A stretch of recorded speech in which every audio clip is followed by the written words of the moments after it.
Halo pemirsa, apa kabar? Senang sekali rasanya Sorotan Dunia hadir menemani Anda dengan beragam informasi peristiwa dan isu global dari berbagai belahan dunia. Bersama saya, Deo Manik, inilah Sorotan Dunia selengkapnya.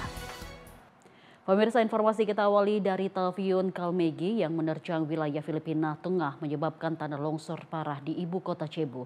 Dan sedikitnya 4 orang tewas dan ribuan warga terpaksa mengungsi akibat hujan deras dan angin kencang.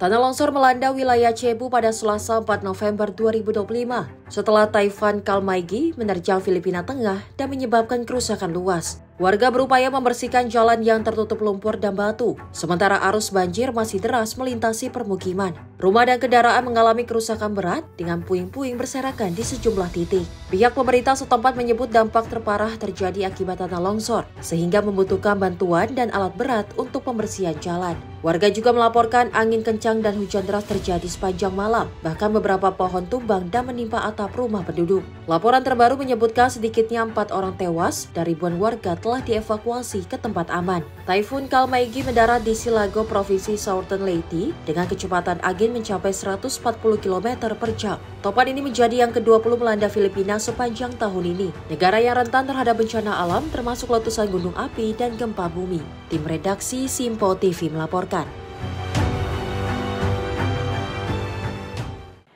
Pemirsa, informasi kita lanjut dari kegiatan Presiden Rusia Vladimir Putin yang menghadiri upacara peringatan Hari Persatuan Nasional di Lapangan Merah Moskow. Dalam acara tersebut, Putin meletakkan bunga di Monumen Pahlawan Nasional Rusia, Dmitry Posyarki dan Kuzma Minin. Presiden Rusia Vladimir Putin meletakkan bunga di Monumen Pahlawan Nasional Rusia, Dmitry Posyarki dan Kuzma Minin yang memimpin pemberontakan rakyat pada tahun 1612 untuk mengakhiri penjajahan Polandia atas Moskow. Kegiatan tersebut merupakan bagian dari perayaan Hari Persatuan Nasional di Lapangan Merah pada Selasa 4 November 2025. Rekaman menunjukkan Putin mengikuti upacara tersebut didampingi perwakilan dari berbagai tokoh agama, termasuk Patriark Kirill dari Moskow dan seluruh Rusia, serta Kepala Tradisional Buddhis Sangha of Russia, Pandito Habbo Lama ke-24. Putin juga bertemu dengan anggota organisasi publik dan relawan muda. Hari Persatuan Nasional diperingati di Rusia setiap 4 November sejak tahun 2005 untuk memperingati kemenangan atas pasukan penjajah Polandia pada tahun 1612. Tim redaksi Simpo TV melaporkan. Setelah 2 tahun terhenti akibat perang, mahasiswa Universitas Islam Gaza akhirnya kembali ke kampus. Hal ini terjadi setelah Israel dan Hamas menandatangani perjanjian damai yang membuka jalan bagi pemulihan fasilitas pendidikan di wilayah tersebut. Setelah 2 tahun terhenti akibat perang, mahasiswa Universitas Islam Gaza mulai kembali ke kampus secara bertahap. Rekaman pada Selasa 4 November 2025 menunjukkan para mahasiswa mendaftarkan diri untuk tahun ajaran baru di tengah kondisi bangunan yang masih rusak parah. Staf universitas menjelaskan bahwa pembelajaran akan dimulai dari gedung kecil yang telah diperbaiki, yaitu Gedung Irada. Pihak kampus mulai menerima mahasiswa baru untuk bimbingan dan pemilihan jurusan. Sementara kuliah akan dimulai secara daring pada Sabtu 8 November 2025 mendatang dan secara bertahap akan berpindah ke pembelajaran tatap muka pada akhir November. Para mahasiswa mengungkapkan rasa sedih melihat kerusakan besar pada kampus, namun merasa lega dapat kembali belajar secara langsung. Mereka mengaku bahagia karena kesempatan untuk belajar tatap muka kembali terbuka. Menurut kantor berita Palestina Wafa, sejak serangan Israel ke Gaza dan tepi barat pada 7 Oktober 2023, lebih dari 20.000 mahasiswa tewas dan 31.000 lainnya terluka. Lebih dari 2.000 guru dan staf administrasi juga menjadi korban, serta puluhan sekolah dan universitas hancur, termasuk 179 sekolah negeri dan 63 gedung kampus di Gaza. Israel dan Hamas menandatangani perjanjian damai yang mulai berlaku pada 10 Oktober 2025 sebagai bagian dari 20 poin Trump Plan.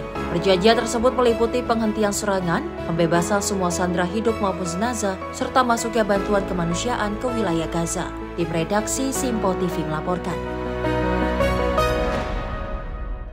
Pemirsa, FBI melanjutkan pemecatan agen dan pimpinan yang terlibat dalam penyelidikan upaya Presiden Trump mengubah hasil pemilu 2020. Pemecatan terbaru tetap berjalan meski ada upaya untuk menghentikannya dan memicu kontroversi internal di dalam FBI. FBI melanjutkan tindakan pemecatan terhadap agen dan pimpinan yang terlibat dalam penyelidikan terhadap upaya Presiden Donald Trump untuk mengubah hasil pemilihan umum 2020. Sumber yang terlibat dalam proses ini menyebut pemecatan sempat ditangguhkan setelah muncul kekhawatiran dari Jeanine Pirro, pengacara Departemen Keadilan di Washington, terkait legalitas keputusan tersebut. Namun para agen akhirnya kembali dipecat pada hari Selasa meski alasan final keputusan belum dijelaskan. Kebijakan ini menjadi bagian dari reformasi politik di bawah Direktur FBI Cass Patel yang telah menyingkirkan sejumlah pejabat tinggi dan agen yang terlibat dalam penyelidikan yang membuat pemerintahan Trump marah. 3 pejabat FBI yang dipecat sebelumnya bahkan menggugat Patel pada bulan September, menilai ia membawa kepentingan politik ke dalam proses penegakan hukum. FBI Agent Association menilai langkah ini sebagai bentuk retaliasi dan menegaskan bahwa penegakan hukum yang sah tidak semestinya dijadikan alasan pemecatan. Situasi ini juga memicu ketegangan politik baru terutama di kalangan Partai Republik yang menuduh Departemen Keadilan dan FBI mempolitisasi hukum untuk menyerang tokoh konservatif seperti Trump. Sementara itu agen-agen yang diberhentikan akan menjalani pemeriksaan lanjutan terkait dugaan pelanggaran prosedural dalam penyelidikan yang dinilai tergesa-gesa dan syarat tekanan politik. Tim redaksi Sinpo TV melaporkan. Pemirsa, pejabat pertahanan Pete Hegseth yang mengumumkan serangan mematikan terhadap sebuah perahu penyelundup narkoba di Pasifik Timur yang menewaskan 2 orang dan meningkatkan jumlah korban menjadi 66 sejak dimulainya kampanye militer pemerintahan Trump. Pejabat pertahanan Pete Hegseth mengkonfirmasi pada hari Selasa 3 November 2025 serangan mematikan terhadap sebuah kapal penyelundup narkoba di Pasifik Timur. Operasi ini menewaskan 2 orang di atas kapal, menambah daftar korban menjadi setidaknya 66 sejak pemerintahan Trump mulai meluncurkan serangan militer terhadap perahu-perahu penyelundup narkoba di wilayah Amerika Selatan. Hegseth menyebut bahwa serangan ini terjadi di hari yang sama dengan keberangkatan kapal induk USS Gerald R. Ford menuju Caribbean sebagai bagian dari perluasan kekuatan militer Amerika Serikat di Amerika Latin. Kapal induk ini akan bergabung dengan sejumlah pesawat, kapal perang, dan puluhan ribu pasukan yang telah diterjunkan di wilayah tersebut. Presiden Trump telah menegaskan bahwa pemerintahan Amerika Serikat sedang berada dalam konflik bersenjata dengan kartel narkoba, dengan mengklaim bahwa perahu-perahu tersebut dioperasikan oleh organisasi teroris asing, mendesak bahwa operasi militer ini adalah untuk melindungi warga Amerika Serikat dari narkoba. Hegseth menulis di media sosialnya bahwa pihaknya akan menelusuri dan menghancurkan setiap kapal yang mencoba menyelundupkan narkoba ke Amerika Serikat. Menghadapi tekanan dari anggota legislatif dari kedua pihak yang meminta penjelasan mengenai target yang dipilih dan dasar hukum untuk serangan ini, pemerintahan Amerika Serikat tetap bertahan pada alasan keamanan nasional. Sementara itu, pimpinan PBB Volker Turk meminta Amerika Serikat untuk menghentikan serangan dan mencegah pembunuhan di luar proses hukum terhadap orang-orang di atas kapal tersebut. Tim redaksi Sinpo TV melaporkan. Kita lanjut informasi dari terjadi kebakaran yang disertai ledakan di toko serba ada Waldos di Hermosillo, Meksiko. 23 orang tewas dan 12 lainnya terluka dalam insiden tersebut. Presiden Claudia Sheinbaum menyampaikan duka cita terdalam dan menginstruksi tim untuk membantu keluarga korban.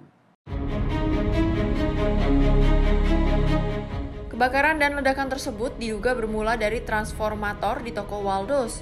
Penyelidik menyatakan banyak korban meninggal karena terhirup gas toksis yang muncul dari api dengan sejumlah orang terperangkap di dalam gedung. Foto dan video yang beredar di media sosial menunjukkan api besar membakar seluruh toko dengan orang-orang terjepit dan beberapa korban terlihat terluka di sekitar area. Satu video menunjukkan seorang pria terbakar di pintu masuk toko, sementara petugas kebakaran berusaha memadamkan api. 6 orang masih dirawat di rumah sakit, sementara 12 lainnya mendapat perawatan darurat. Toko Waldos menyatakan duka cita dan bekerja sama dengan pihak berwenang untuk membantu korban dan keluarga mereka. Presiden Claudia Sheinbaum menyampaikan kesiapan pemerintah untuk memberikan bantuan langsung dan menginstruksikan Sekretaris Dalam Negeri untuk membentuk tim khusus membantu keluarga korban dan yang terluka. Warga Hermosillo terkejut dan berduka atas tragedi tersebut.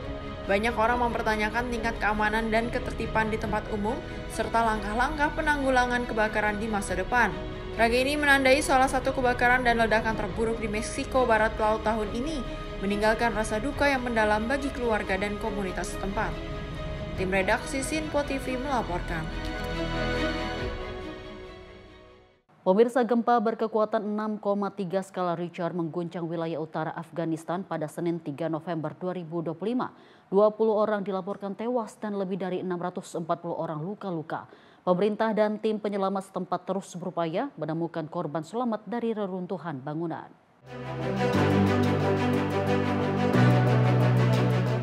Getaran gempa terasa hingga kota-kota sekitar membuat warga panik dan berlarian keluar rumah saat masih gelap. Di Qum, yang merupakan wilayah paling dekat dengan pusat gempa, warga berusaha menggali reruntuhan rumah dengan skop dan tangan kosong.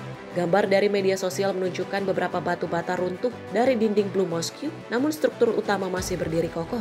Masjid bersejarah ini merupakan salah satu situs religius paling dihormati di Afghanistan dan sering menjadi tempat berkumpul saat perayaan agama dan budaya. Afghanistan merupakan negara miskin yang kerap kesulitan menangani bencana alam, terutama di wilayah terpencil dengan infrastruktur terbatas. Sebagian besar rumah di pedesaan dibangun dari batu lumpur dan kayu, sehingga rentan rusak saat diguncang gempa. Tim penyelamat dan relawan kini berusaha menjangkau daerah-daerah yang terisolasi, namun buruknya kondisi jalan dan kurangnya peralatan menjadi kendala utama dalam operasi penyelamatan. Tim redaksi Sinpo TV melaporkan.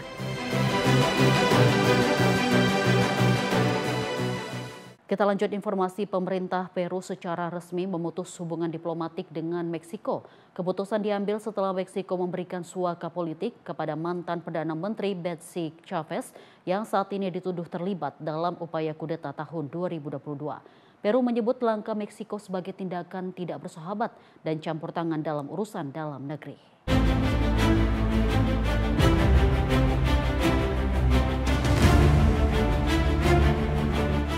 Menteri Luar Negeri Peru Hugo de Zela mengumumkan pemutusan hubungan tersebut pada Senin 3 November 2025. Dalam konferensi pers, de Zela mengatakan bahwa keputusan Meksiko memberikan suaka politik kepada Chavez merupakan tindakan tidak bersahabat dan menambah tegangnya hubungan antar kedua negara. Kantor Presiden Peru, Jose Cherry, dalam pernyataannya menuduh pemerintah Meksiko telah berkali-kali campur tangan dalam urusan dalam negeri Peru sejak tahun 2022. Chavez dituduh terlibat dalam upaya pembubaran parlemen oleh Presiden saat itu Pedro Castillo. Ketika rencana itu gagal dan Castillo ditangkap, jaksa penuntut umum menuduh Chavez terlibat dalam tindak pidana pemberontakan dengan ancaman hukuman hingga 25 tahun penjara. Pemerintah Meksiko belum memberikan komentar resmi atas keputusan Peru. Namun Presiden Meksiko Claudia Sheinbaum sebelumnya menyatakan dukungannya terhadap Castillo, menyebutnya sebagai korban kudeta dan menuntut ia mendapatkan pengadilan yang adil. Kementerian Luar Negeri Peru menyatakan sejak kejatuhan Castillo pada Desember 2022, Meksiko berkali-kali melakukan intervensi yang dianggap tidak dapat diterima. Peru menegaskan mereka sudah berulang kali meminta penghormatan atas kedaulatan negara, namun sikap Meksiko disebut tetap tidak berubah. Tim redaksi Sinpo TV melaporkan. Kita lanjut informasi dari langkah perdana tim nasional Indonesia U17 di Piala Dunia U17 2025 harus berakhir dengan kekalahan pertandingan di Aspirajon Doha, Qatar. Garuda Muda takluk dengan skor akhir 1-3 dari wakil Afrika Zambia.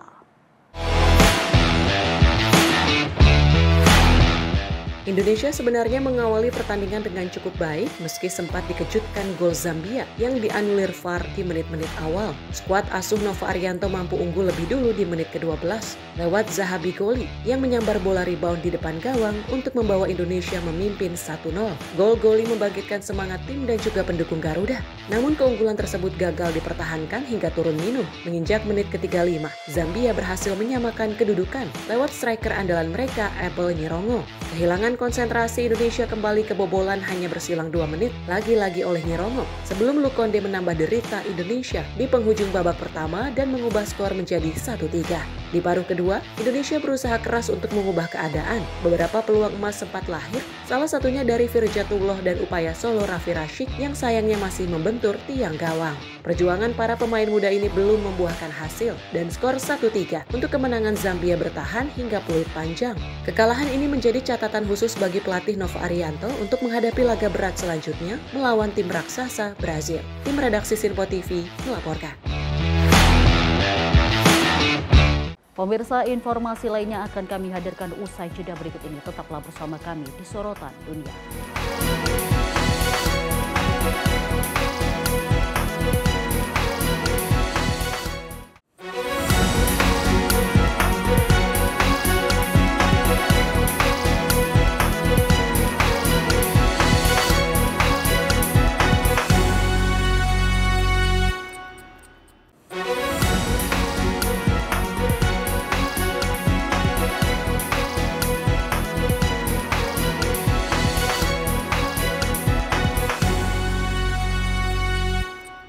Terima kasih pemirsa, Anda kembali menyaksikan Sorotan Dunia bersama saya Deo Manik, dan informasi kita lanjutkan kembali. Pemirsa, Dick Cheney yang salah satu wakil presiden paling berkuasa dan paling kontroversial dalam sejarah Amerika Serikat wafat pada usia 84 tahun. Pihak keluarga mengumumkan pada Selasa waktu setempat bahwa Cheney meninggal dunia akibat komplikasi penyakit paru dan jantung pada Senin 3 November 2025. Cheney yang menjabat sebagai wakil presiden di era Presiden George W. Bush selama 2 periode, dikenal sebagai arsitek utama kebijakan luar negeri Amerika pasca serangan 11 September 2001, termasuk keputusan untuk menginvasi Irak pada tahun 2003. Ia adalah sosok yang sering disebut sebagai dalang di balik layar, menggunakan pengaruh besar untuk membentuk agenda keamanan nasional dan perang melawan terorisme. Dalam sejarah politik Amerika, nama Dick Cheney akan selalu melekat sebagai sosok yang mengubah peran wakil presiden menjadi posisi berpengaruh. Berbanding terbalik dengan pendulunya yang lebih seremonial, Cheney menggunakan jabatannya untuk mengontrol arah kebijakan luar negeri, pertahanan, dan keamanan dalam negeri. Setelah serangan teror 11 September, Cheney sering bekerja dari lokasi yang tidak diungkapkan sebagai upaya menjaga keselamatan nasional. Langkah itu sekaligus menjadi metafora bagi cara kerjanya, beroperasi dari balik bayangan, menarik tuas-tuas kekuasaan dengan pengaruh yang besar, namun jarang tampak di publik. Bagi banyak pihak, Cheney adalah politisi yang kecil secara postur, namun memegang tuas besar dalam kebijakan global. Sebelum menjadi wakil presiden, Cheney pernah menjabat sebagai Menteri Pertahanan di era Presiden George H.W. Bush dan terlihat dalam operasi Desert Storm untuk membebaskan Kuwait pada awal 1990-an. Karir politiknya melintasi lebih dari 5 dekade, mulai dari Gedung Putih era Nixon, Kongres, hingga dunia korporasi sebagai CEO perusahaan energi Halliburton. Meski dihormati sekaligus memicu kontroversi, Dick Cheney tetap menjadi tokoh sentral dalam sejarah modern Amerika. Sosok yang kekuatannya bersandar pada strategi, loyalitas, dan keheningan. Tim redaksi Simpo TV melaporkan.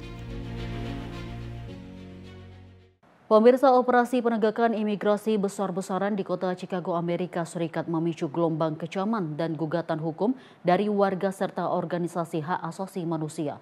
Komandan pasukan Border Patrol, Gregory Bovino, yang memimpin langsung penertiban ini membela taktik agresif dan digunakan pasukannya, termasuk penggunaan gas kimia dan serangan udara menggunakan helikopter.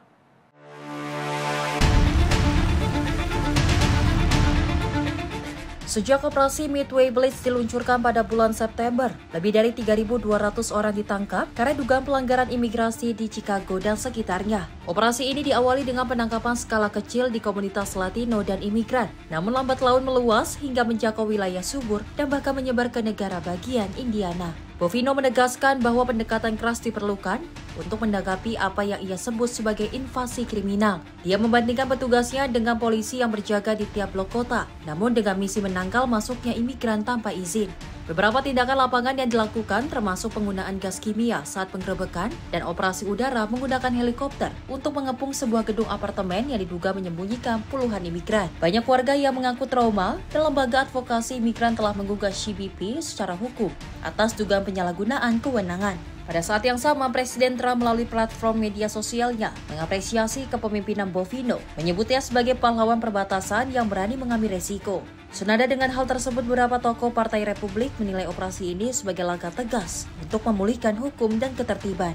Namun di pihak lain, para pembela HAM menilai taktik tersebut berlebihan dan berpotensi melanggar hak sipil. Wali kota Chicago dan sejumlah anggota Kongres dari Partai Demokrat menyerukan investigasi terhadap cara kerja CBP dan akuntabilitas komandan di lapangan. Hingga kini operasi Midway Blitz masih berlanjut dengan pergantian tim baru dari Los Angeles untuk menggantikan pasukan yang telah bertugas selama 2 bulan. Tim redaksi Simpo TV melaporkan. Pemimpin Korea Utara Kim Jong-un memberikan penghormatan terakhir kepada tokoh senior partai Kim Yong-nam yang wafat pada usia 97 tahun. Kim Yong-nam merupakan sosok penting dalam struktur pemerintahan Korea Utara dan selama 2 dekade menjabat sebagai Presiden Presidium Majelis Rakyat tertinggi. Pemimpin Korea Utara Kim Jong-un terlihat hadir di rumah duka untuk memberikan penghormatan kepada mantan Presiden Presidium Majelis Rakyat tertinggi Kim Yong-nam. Dalam foto yang dirilis kantor berita resmi KCNA, Kim berdiri di depan peti Kim Yong-nam untuk menunjukkan rasa dukanya. Kim Yong-nam wafat pada Senin 3 November 2025 karena komplikasi. Selama menjabat dari tahun 1998 hingga 2019, ia dikenal sebagai figur kepala negara secara seremonial dan dipandang sebagai diplomat senior yang mewakili Korea Utara di berbagai forum internasional. Pada 2018, Kim Yong-nam juga tercatat sebagai pejabat tinggi terakhir Korea Utara yang berkunjung ke Korea Selatan. Ia datang bersama Kim Yo-jong, adik perempuan Kim Jong-un, untuk menghadiri upacara pembukaan Olimpiade Musim Dingin Pyeongchang. Upacara pemakaman negara akan digelar pada Kamis, 6 November 2025. Tim redaksi Sinpo TV melaporkan. Kita lanjut informasi dari gunung api El Reventador di Ekuador yang menunjukkan peningkatan aktivitas vulkanik selama Oktober. Status waspada orange ini ditetapkan pemerintah setempat untuk mengantisipasi potensi letusan lebih besar.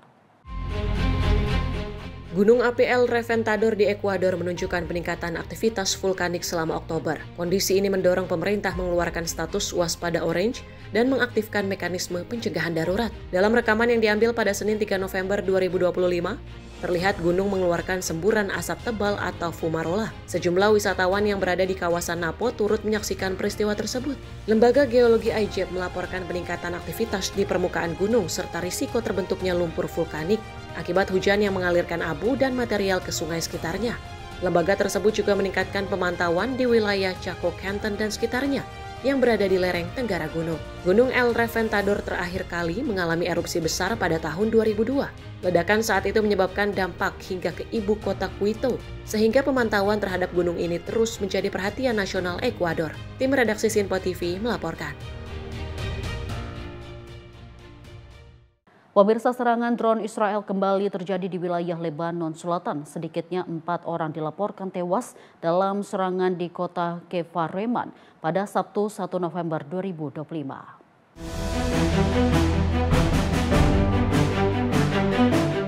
4 orang dilaporkan tewas dan 3 lainnya luka-luka dalam serangan drone Israel terhadap sebuah kendaraan di Pareman, wilayah Nabati, Lebanon Selatan. Rekaman video menunjukkan kendaraan yang terbakar hangus dengan petugas pemadaman dan juga tim darurat berusaha memadamkan api serta menyelamatkan korban. Media nasional Lebanon melaporkan drone Israel menembakkan misil terarah ke arah kendaraan di bagian timur kota. Seluruh penumpang dilaporkan tewas akibat kendaraan yang terbakar. Sementara itu, juru bicara militer Israel, Avkay Adari, mengatakan bahwa serangan tersebut menargetkan 4 anggota Hezbollah dari pasukan Radwan, termasuk seorang komandan logistik di wilayah selatan. Menteri Pertahanan Israel, Israel Katz, menegaskan bahwa Hezbollah sedang bermain api dan pemerintah Lebanon harus menempati komitmen untuk melucuti senjata Hezbollah serta menariknya dari selatan Lebanon. Sejak perjanjian gencatan senjata dengan Hezbollah pada 27 November 2024, Israel dilaporkan telah melakukan sejumlah serangan di wilayah Lebanon. Tim redaksi Sinpo TV melaporkan. Kompleks medis Nasr di jalur Gaza menerima 45 jenazah warga Palestina yang diserahkan melalui Komite Palang Merah Internasional pada Senin 3 November 2025. Penyerahan ini merupakan bagian dari perjanjian pertukaran antara Hamas dan Israel. Kompleks medis Nasr di jalur Gaza kembali menerima 45 jenazah warga Palestina melalui Komite Palang Merah Internasional atau ICRC. Kendaraan ICRC terlihat tiba di rumah sakit, sementara petugas medis memindahkan jenazah ke dalam fasilitas untuk proses identifikasi. Ketua Komite Pengelola Jenazah Syuhada di Kementerian Kesehatan Palestina, Ahmed Dair, menjelaskan bahwa ini merupakan penyerahan ke-9 sejak program dimulai. Hingga kini, total 270 jenazah telah diterima, dengan 120 diantaranya telah dimakamkan tanpa tanda identitas di wilayah Deir al-Balah. Sementara 77 lainnya telah dikenali oleh keluarganya. Dair menambahkan, sebagian jenazah dalam kondisi memburuk akibat pembusukan, sehingga menyulitkan proses identifikasi dan pengumpulan bukti bagi keluarga yang mencari anggota mereka. Sementara Tasnim Abu Musa, salah seorang warga yang hingga kini belum menemukan saudaranya, mengaku setiap kali ada penyerahan jenazah baru, keluarga selalu datang untuk mencari informasi. Ia mengatakan, saudaranya Amjad telah hilang sejak 7 Oktober 2025 dan hingga kini belum ada kejelasan pasti tentang nasibnya. ICRC menjelaskan dalam pernyataannya, pihaknya hanya bertindak sebagai penengah netral atas permintaan dan persetujuan pihak yang terlibat. Lembaga itu menegaskan bahwa tanggung jawab identifikasi dan pemulangan jenazah sepenuhnya berada di pihak otoritas lokal, sesuai hukum kemanusiaan internasional. Penyerahan jenazah ini terkait perjanjian damai antara Israel dan Hamas yang mulai berlaku sejak 10 Oktober 2025. Kesepakatan ini termasuk penghentian tindakan militer, pembebasan seluruh sandera hidup maupun meninggal, serta pemasukan bantuan kemanusiaan ke wilayah Gaza. Tim redaksi Sinpo TV melaporkan. Pemirsa, informasi kita lanjut dari Israel yang diguncang skandal besar setelah penasihat hukum tertinggi militer Mayor Jenderal Yifat Tomer Yerusalmi mendadak mengundurkan diri, hilang secara misterius dan kini ditahan oleh pihak berwenang. Kasus ini menggembarkan pemerintah dan militer setelah serangkaian peristiwa dramatis yang terjadi dalam beberapa hari.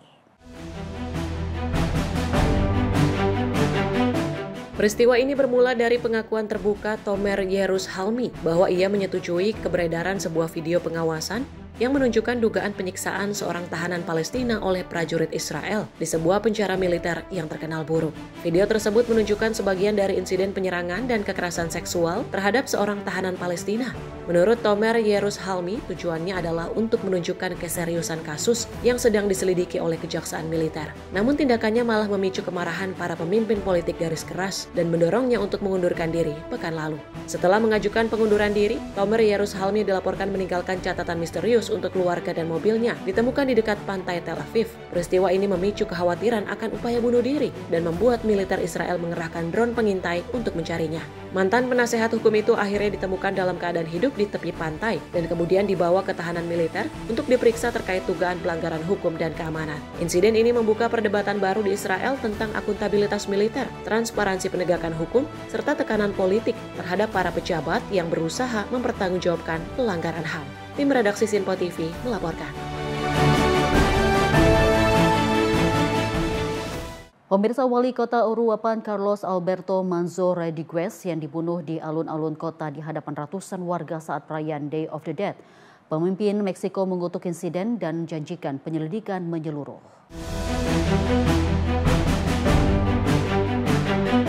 Wali kota berusia 40 tahun itu ditembak 7 kali oleh penyerang yang tidak dikenal. Seorang anggota dewan dan pengawal wali kota juga terluka. Pelaku ditembak mati di tempat oleh petugas keamanan federal. Penyerang diduga terkait 2 konflik bersenjata antar kartel di wilayah tersebut. Michoacán merupakan salah satu negara bagian terbanyak kekerasannya di Meksiko, dijadikan arena pertarungan kartel untuk kendali wilayah dan rute narkoba. Ratusan warga Urupuan mengikuti prosesi pemakaman menggunakan pakaian hitam dan membawa foto wali kota. Mereka menyerukan keadilan, mengaitkan partai pemerintah dengan korupsi. Manzo Rodriguez pernah memohon bantuan presiden dan juga mengutuk korupsi pejabat provinsi dan polisi negara.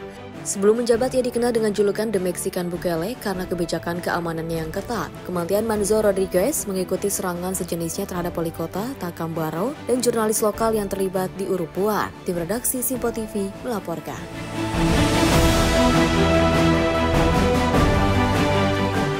Ribuan warga Tanzania turun ke jalan untuk hari kedua demonstrasi pasca pemilu. Pemerintah menanggapi dengan memutus akses internet, memberlakukan jam malam, dan menurunkan militer untuk mengendalikan situasi.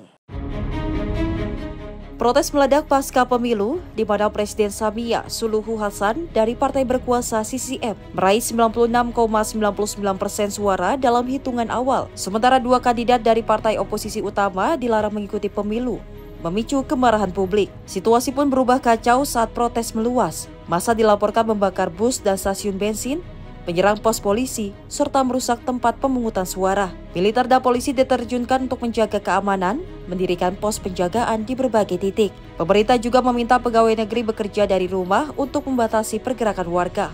Ratusan pengunjuk rasa dilaporkan mencoba menembus barikade menuju bandara utama, namun digagalkan petugas. Sementara itu di Namanga, wilayah perbatasan dengan Kenya, massa membakar ban di jalan. Pihak kepolisian menembakkan gas air mata untuk membubarkan kerumunan. Amnesty International menuntut penyelidikan atas dugaan penggunaan kekerasan berlebihan oleh polisi terhadap pengunjuk rasa. Tim redaksi Sinpo TV melaporkan. Pemirsa, informasi kita lanjut dari bencana longsor di Rift Valley, Kenya yang menyebabkan 26 orang tewas dan puluhan lain belum ditemukan. Upaya penyelamatan terus dilakukan namun terhambat banjir bandang dan jalan yang putus. Pemerintah Kenya mengerahkan militer dan pesawat untuk membantu evakuasi dan mengirim bantuan ke lokasi terdampak.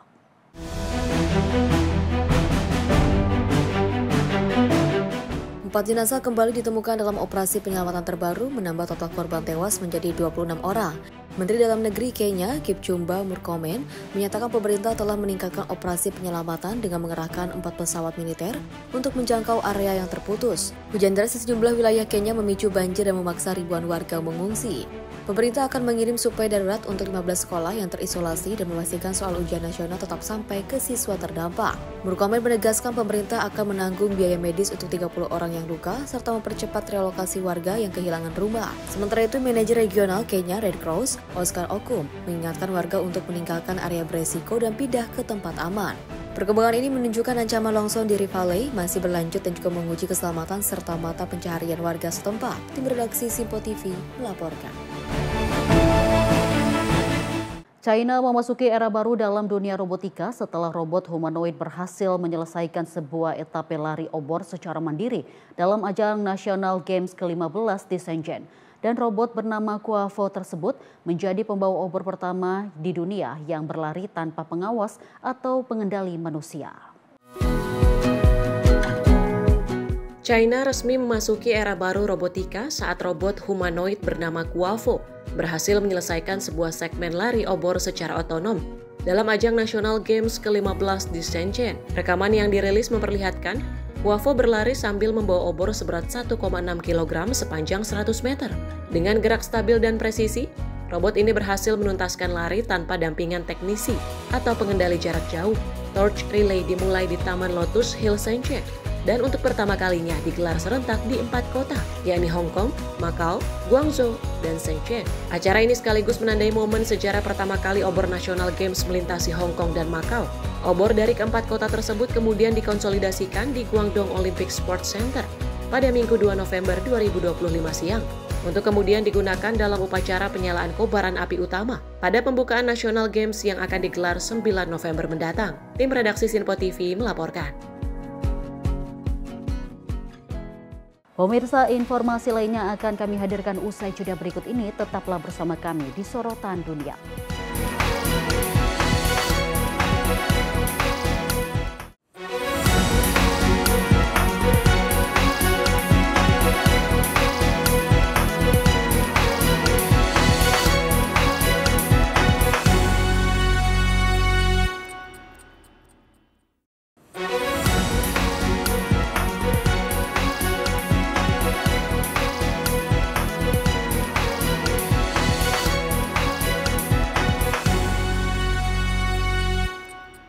Terima kasih pemirsa, Anda kembali menyaksikan Sorotan Dunia dan informasi kita lanjutkan kembali. Pemirsa, sebuah pesawat kargo milik UPS meledak dalam bola api raksasa saat lepas landas di Bandara Internasional Louisville, Muhammad Ali, Kentucky. Dan 7 orang dilaporkan tewas dan 11 lainnya mengalami luka-luka. Pesawat kargo McDonnell Douglas MD-11 milik UPS jatuh meledak pada Selasa malam waktu setempat. Pesawat ini sedang berangkat menuju Honolulu dari fasilitas utama UPS Worldport di Bandara Louisville, Muhammad Ali. Rekaman video menunjukkan api menyala di sayap kiri pesawat sebelum terjatuh dan meledak menjadi bola api besar. Ledakan itu juga merusak sebagian atap bangunan di ujung landasan pacu. Otoritas menyatakan 7 orang meninggal dunia, 4 diantaranya bukan penumpang, 11 orang lainnya mengalami luka serius. Status 3 awak pesawat masih belum dipastikan. Gubernur Kentucky Andy Beshear memperkirakan jumlah korban masih bisa bertambah. Pesawat yang diproduksi pada tahun 1991 ini memaksa UPS menghentikan sementara aktivitas penyortiran di Worldport, pusat logistik terbesar perusahaan, yang biasanya menangani lebih dari 400.000 paket per jam dengan 300 penerbangan setiap hari. Ledakan juga menghantam sejumlah usaha di sekitar area, termasuk Kentucky Petroleum Recycling dan toko suku cadang mobil. Bandara Louisville saat ini masih ditutup dan belum ada informasi kapan aktivitas penerbangan bisa dibuka kembali. Polisi Louisville masih melakukan pembersihan dan penanganan area yang dianggap berbahaya. Penyelidikan Badan Keselamatan Transportasi Nasional masih berlanjut. Sebanyak 28 penyelidik telah diterjunkan untuk menentukan penyebab kebakaran yang memicu tragedi ini. Tim redaksi Simpo TV melaporkan. Pemirsa, seorang pekerja tewas setelah 11 jam terperangkap di bawah puing-puing menara abad pertengahan di Roma, Italia.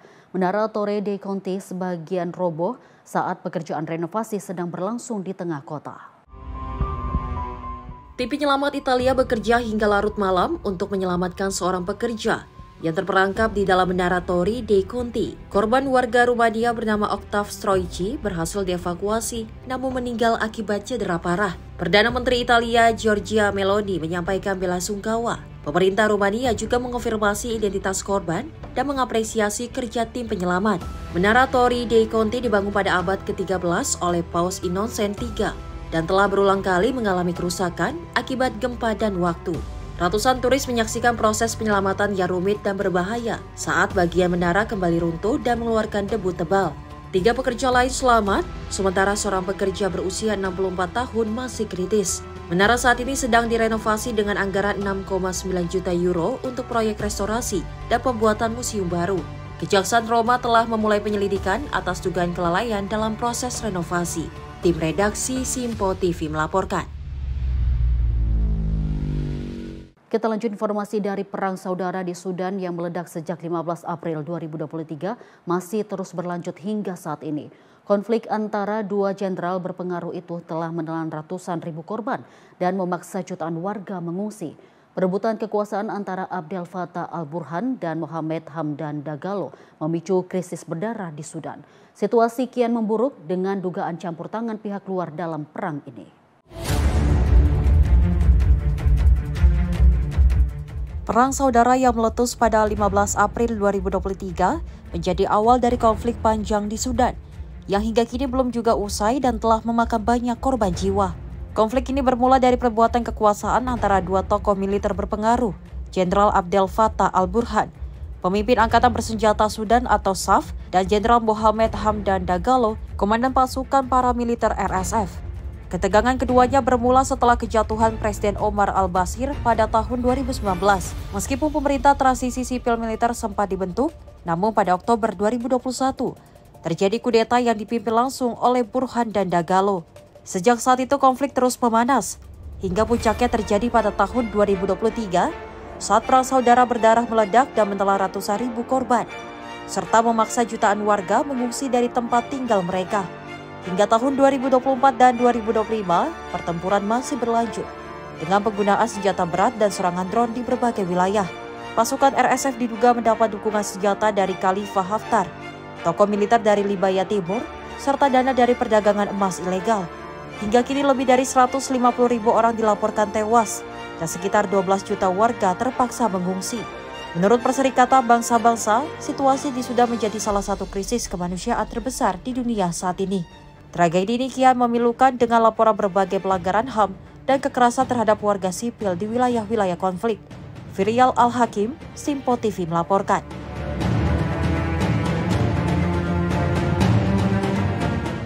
Pemirsa, ribuan polisi dan tentara Brazil melakukan operasi terpadu melawan geng Red Command di Rio de Janeiro. Dan operasi ini menyebabkan 60 pelaku dan 4 anggota polisi tewas serta 81 orang ditahan. Razia melibatkan helikopter dan kendaraan lapis baja dengan tembakan terus terdengar. Pemerintah negara bagian Rio menyebut ini sebagai operasi terbesar dalam sejarah kota, dengan 93 senapan, lebih dari setengah ton narkoba disita. Petugas mengatakan mereka menghadapi perlawanan bersenjata dari tersangka yang menolak menyerah. Organisasi hak asasi manusia mengecam operasi ini, menyebutnya sebagai tragedi besar dan menuntut investigasi menyeluruh. Rekaman di media sosial menunjukkan asap dan api membumbung dari favelas saat tembakan berlangsung. Sementara 46 sekolah ditutup dan kelas malam di universitas setempat dibatalkan. Anggota geng menguasai sejumlah bus dan memblokade jalan di kota menyebabkan kerusakan luas. Operasi ini merupakan hasil penyelidikan setahun terhadap Red Command yang semakin menguasai favelas dalam beberapa tahun terakhir. Sejarawan dan pengamat keamanan publik menyebut jumlah korban dalam operasi ini sebagai angka perang, menunjukkan skala dan tingkat kekerasan yang belum pernah terjadi sebelumnya di Rio de Janeiro. Tim redaksi Simpo TV melaporkan. Kita lanjut informasi. Proses pertukaran jenazah antara Israel dan Hamas kembali berlangsung di tengah gencatan senjata rapuh di Gaza. Militer Israel mengkonfirmasi 2 jenazah sandera diserahkan oleh militan Palestina kepada Palang Merah Internasional sebelum dibawa masuk ke Israel untuk diidentifikasi. Meski serangan Israel terus berlangsung di sejumlah wilayah Gaza pekan ini, penyerahan tersebut dianggap sebagai tanda bahwa kesepakatan gencatan senjata masih berjalan meski dalam tekanan berat. Dalam pernyataan resmi, militer Israel menegaskan jenazah yang diserahkan adalah milik Sahar Baruh dan Amirah Cooper, dua warga Israel yang diculik saat serangan 7 Oktober 2023 oleh Hamas. Kedua jenazah diterima Palang Merah di Gaza sebelum dibawa ke perbatasan untuk dipindahkan ke pasukan Israel dan kemudian dibawa ke Lembaga Forensik Nasional di Tel Aviv untuk diidentifikasi dan pemeriksaan medis. Sahar Baruh, 25 tahun, adalah mahasiswa yang sedang bersiap melanjutkan studi teknik listrik. Dia diculik dari kibbutz Be'eri dan dikabarkan tewas 3 bulan kemudian dalam upaya penyelamatan yang gagal. Sementara itu, Amiram Cooper, 84 tahun, seorang ekonom dan pendiri kibbutz Nir Oz, ditangkap bersama istrinya Nurit yang dibebaskan 17 hari kemudian. Kematiannya dikonfirmasi Israel pada Juni 2024. Sejak dimulainya gencatan senjata, Hamas telah mengembalikan 17 jenazah sandera, sementara 11 orang lain dilaporkan masih berada di Gaza dan akan dikembalikan berdasarkan kesepakatan selanjutnya. Sebagai imbalan, Israel telah menyerahkan 195 jenazah warga Palestina kepada otoritas di Gaza. Pemerintah Israel tidak mengungkap identitas atau penyebab kematian mereka, namun sumber kemanusiaan menyebut sebagian diduga adalah korban serangan Oktober 2023 dan tewas di penahanan Israel. Meski ada pertukaran ini, situasi di Gaza masih tegang. Serangan udara Israel dilaporkan terus terjadi di wilayah utara dan tengah, sementara Hamas menuduh Tel Aviv melanggar kesepakatan dengan melancarkan operasi barat di Deir al-Balah. Kelompok bantuan memperingatkan gencatan senjata terancam runtuh jika serangan tidak dihentikan. Tim redaksi Simpo TV melaporkan. Pemirsa, Kementerian Sosial dan Kementerian Perlindungan Pekerja Migran Indonesia bekerja sama dalam menyiapkan generasi siap kerja lewat program Sekolah Rakyat. Melalui program tersebut, para siswa nantinya akan mempelajari hal-hal yang belum pernah mereka temui di sekolah sebelumnya.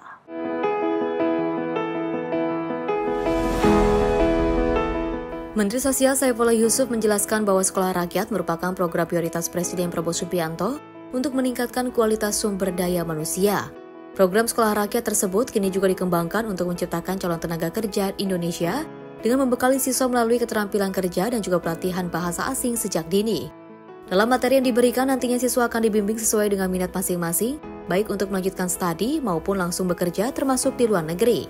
Hari ini Kementerian Sosial bersama Kementerian P2MI melakukan penandatanganan MOU yang tujuannya adalah meningkatkan kolaborasi dan sinergitas antar lembaga atau antar instrumen negara, yang tujuannya adalah tidak lain adalah untuk meningkatkan kualitas pelayanan pekerja migran baik sebelum, ketika penempatan dan sampai sesudah penempatan. Kami berharap nanti pada waktunya Kementerian Perlindungan dan Pekerja Migran bisa memberikan pembelajaran sejak dini kepada anak-anak siswa sekolah rakyat lewat informasi, lewat edukasi, lewat modul ajar yang memang dibutuhkan bagi anak-anak kita yang akan bekerja. Sementara itu, hingga kini sudah terdapat ratusan titik sekolah rakyat di berbagai daerah dengan ribuan siswa yang akan menjadi angkatan pertama pada 2028. Dari Jakarta, Betari, Mutia Anggiani, Simpo TV melaporkan. Sedikitnya 14 orang dilaporkan tewas dalam kebakaran dahsyat yang melanda pemukiman di wilayah Bukavu, Kongo pada Minggu 26 Oktober 2025. Rekaman yang diambil sehari setelahnya menunjukkan kehancuran di lokasi kejadian. Sedikitnya 14 orang dilaporkan tewas setelah kebakaran besar melanda sebuah pemukiman di wilayah Bukavu, Kongo pada Minggu 26 Oktober 2025 malam. Rekaman yang diambil pada Senin menunjukkan puing-puing rumah yang rata dengan tanah saat warga menyaksikan dengan pilu dan keluarga korban meratapi kehilangan anggota keluarganya. Petugas Palang Merah dan relawan setempat terlihat mengangkut kantung berisi jenazah korban untuk proses identifikasi. Menurut otoritas setempat, 14 orang ditemukan tewas dalam insiden tersebut, mayoritas diantaranya adalah perempuan dan anak-anak. Seorang warga yang menjadi saksi mata mengatakan, Kebakaran terjadi secara tiba-tiba saat warga tengah tertidur. Kebakaran dilaporkan bermula di dekat sebuah gedung bertingkat, namun penyebab pastinya masih belum diketahui. Wakil Wali Kota Kadutu, Rene Buli Koliko mengatakan, penyelidikan masih berlangsung. Dirinya juga mengungkapkan duka mendalam bagi para korban. Warga setempat mendesak pemerintah untuk memberikan bantuan kepada keluarga yang terdampak dan meningkatkan kewaspadaan terhadap kebakaran di masa mendatang. Laporan media menyebutkan kebakaran sering terjadi di Bukavu akibat pembangunan padat tanpa pengawasan dan perencanaan kota yang buruk. Situasi keamanan di wilayah tersebut juga masih rentan, mengingat kota Bukavu telah berada di bawah kendali M23 sejak Februari lalu. Tim redaksi Sinpo TV melaporkan. Pemirsa, langit Giza bercahaya saat Mesir merayakan pembukaan Grand Egyptian Museum. Acara megah ini dihadiri puluhan delegasi dunia dan jadi tanda kebangkitan kebudayaan Mesir. Pertunjukan cahaya spektakuler menghiasi langit Giza saat Mesir merayakan pembukaan Grand Egyptian Museum atau GEM pada Sabtu 1 November 2025 malam waktu setempat. Rekaman menunjukkan kembang api dan drone membentuk figur faraonik serta artefak kuno dengan proyeksi piramida yang tampil di dinding museum. Acara pembukaan dihadiri 79 delegasi resmi termasuk 39 pemimpin dunia serta perwakilan organisasi budaya dan internasional. Dalam pidatonya, Presiden Abdel Fattah el-Sisi menyebut pembukaan museum sebagai babak baru dalam sejarah bangsa Mesir. Grand Egyptian Museum dianggap sebagai kontribusi kebudayaan terbesar Mesir untuk dunia di abad ke-21. Gagasannya muncul sejak 1990-an dengan peletakan batu pertama pada 2002 di bawah pengawasan UNESCO yang terletak tak jauh dari piramida Giza. Museum ini diharapkan menjadi simbol modernitas yang tetap menjunjung tinggi warisan peradaban kuno Mesir. Tim redaksi Sinpo TV melaporkan. Pemirsa, puluhan warga berkumpul di Arucutin, Meksiko untuk merayakan Night of Soul, sebuah tradisi kuno suku Purepecha yang memperingati kembalinya arwah ke dunia manusia. Perayaan ini menjadi salah satu yang paling ikonik di wilayah Michoacán, sekaligus menjadi daya tarik wisata dan ekonomi daerah.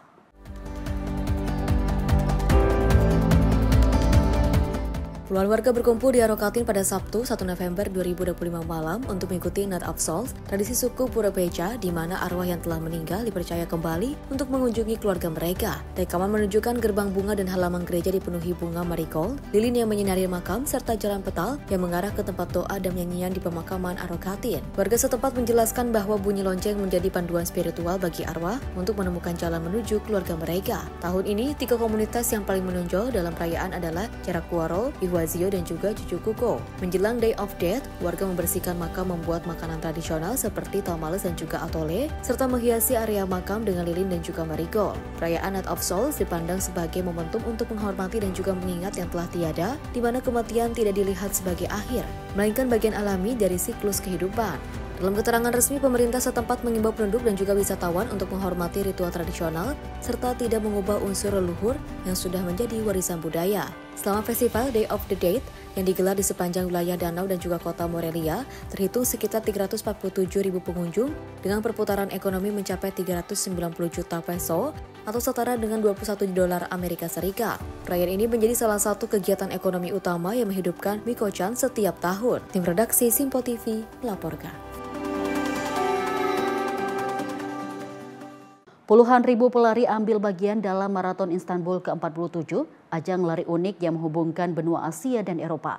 Lomba tahun ini disebut sebagai salah satu yang paling meriah dengan puluhan ribu peserta dari ratusan negara berlari menyeberangi Matris Pride di Turki.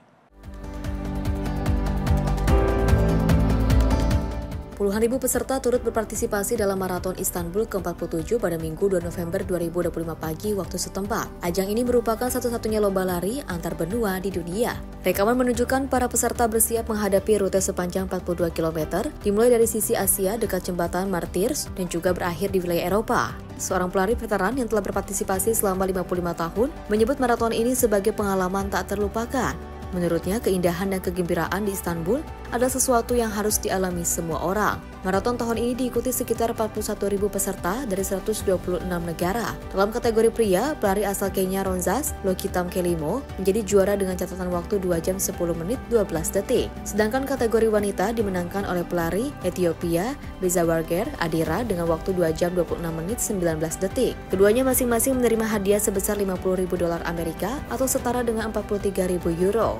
Maraton Istanbul juga dikenal sebagai ajang penggalangan dana untuk berbagai kegiatan sosial, khususnya bidang pendidikan. Acara ini pertama kali digelar pada tahun 1979 dengan nama Intercontinental Eurasia Marathon dan juga awalnya hanya diikuti peserta pria sebelum kategori wanita ditambahkan pada 1991. Tim redaksi Simpo TV melaporkan. Kita lanjut informasi dari langkah perdana tim nasional Indonesia U17 di Piala Dunia U17 2025 harus berakhir dengan kekalahan pertandingan di Aspirajon Doha, Qatar. Garuda Muda takluk dengan skor akhir 1-3 dari wakil Afrika Zambia. Indonesia sebenarnya mengawali pertandingan dengan cukup baik meski sempat dikejutkan gol Zambia yang dianulir VAR di menit-menit awal. Skuad asuh Nova Arianto mampu unggul lebih dulu di menit ke-12 lewat Zahabi Goli yang menyambar bola rebound di depan gawang untuk membawa Indonesia memimpin 1-0. Gol Goli membangkitkan semangat tim dan juga pendukung Garuda. Namun keunggulan tersebut gagal dipertahankan hingga turun minum. Menginjak menit ke-35, Zambia berhasil menyamakan kedudukan lewat striker andalan mereka Apple Nyirongo. Kehilangan konsentrasi Indonesia kembali kebobolan hanya bersilang 2 menit lagi-lagi oleh Nyirongo sebelum Lukonde menambah derita Indonesia di penghujung babak pertama dan mengubah skor menjadi 1-3. Di paruh kedua, Indonesia berusaha keras untuk mengubah keadaan. Beberapa peluang emas sempat lahir, salah satunya dari Firjatullah dan upaya solo Raffi Rashid yang sayangnya masih membentur tiang gawang. Perjuangan para pemain muda ini belum membuahkan hasil dan skor 1-3 untuk kemenangan Zambia bertahan hingga peluit panjang. Kekalahan ini menjadi catatan khusus bagi pelatih Nova Arianto untuk menghadapi laga berat selanjutnya melawan tim raksasa Brazil. Tim redaksi Simpo TV melaporkan. Pemirsa, informasi tadi menutup perjumpaan kita di Sorotan Dunia edisi kali ini. Saya Deo Manik dan mewakili kru yang bertugas pamit. Terima kasih atas kebersamaan Anda. Sampai jumpa.